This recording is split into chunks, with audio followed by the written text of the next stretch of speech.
I never believed I could be fooled. I had built walls around my heart, strong and steady, like the red brick buildings lining the streets of York where I grew up. Nothing got past me. I read people like open books, their smiles and silences, their pauses and pretenses. But then came Jamie Whittaker, and everything I thought I knew crumbled like old stone. We met on a crisp October morning at the university cafe. I had just landed a job as a junior lecturer in literature, still awkwardly settling into academia, still finding my voice in front of students barely younger than myself. Jamie, on the other hand, was the kind of man who made people turn their heads. Tall, confident, charming without trying. He taught environmental politics, and he always seemed to have a cup of peppermint tea in hand and a joke waiting on his tongue. "You're the new Shakespeare whisperer, aren't you?" he said that first morning, with a grin that was too easy. I raised a brow. "And you must be the one who uses my printer ink." He laughed. That laugh. I didn't know then how it would haunt me. We became friends quickly. Shared lunches turned into late coffees, and before long, I found myself looking forward to his presence like a sunrise. He asked about my research, quoted poetry I hadn't heard in years, and listened, truly listened, when I spoke. He had this ability to make you feel like you were the most fascinating person in the room. But it wasn't just me. I saw the way others responded to him. Students lingering after his lectures, colleagues blushing in the staff room. Still, he chose to spend his time with me.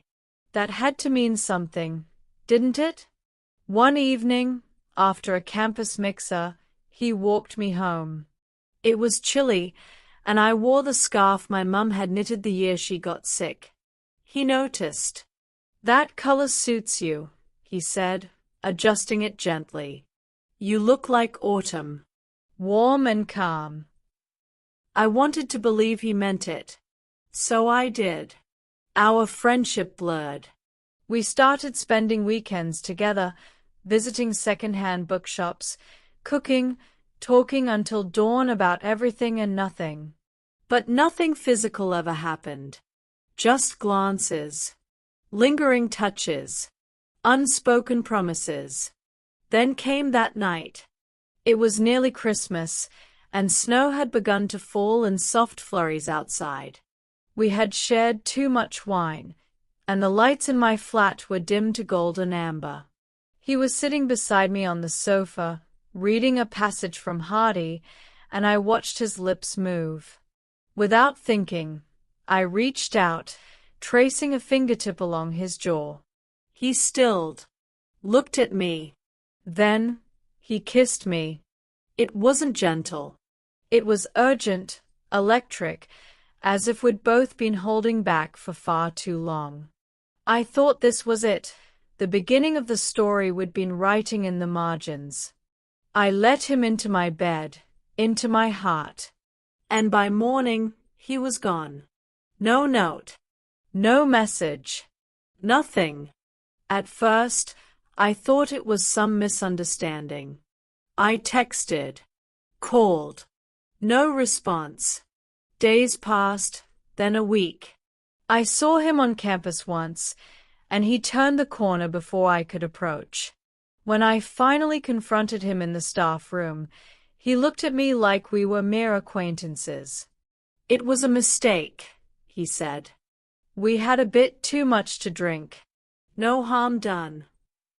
No harm done. I felt the air leave my lungs. I had given him everything.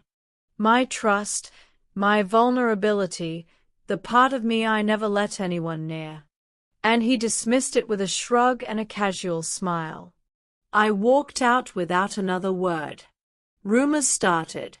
Whispers in corridors. Some said I had chased him. Others claimed I'd made it up. Jamie, of course, never corrected them.